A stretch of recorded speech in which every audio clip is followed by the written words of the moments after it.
course, depending on the result here between the Huns and Lin Vision, we're going to have, obviously, Atox waiting for them in that upper bracket final. I suppose it's the grand final, really. It has to be said at this point.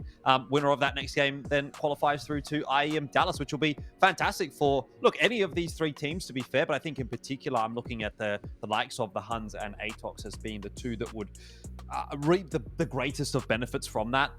They just typically haven't had as much of an opportunity to play internationally in comparison to the likes of Lin Vision. So to have a qualifier, first of all, in 2025 is somewhat of an anomaly with all of the VRS invites that are going out nowadays, and to have the opportunity to go through to a big event like that, it's not going to come around all that often. So for those teams, a very important one. But let's talk Huns and Lin Vision, Pilski.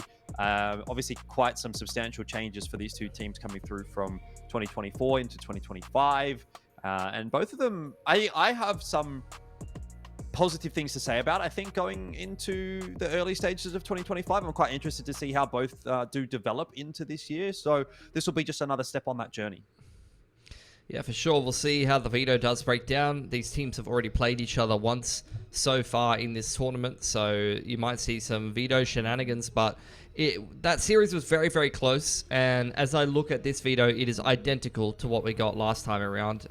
Literally the exact same veto, so both teams quite happy to run it back. All three of these maps went to 24 rounds minimum, 2 13-11s, and 1 in OT. So I think this is kind of the situation where both teams are just happy to send it again. They know it was a very, very close game and that either one of them could have won.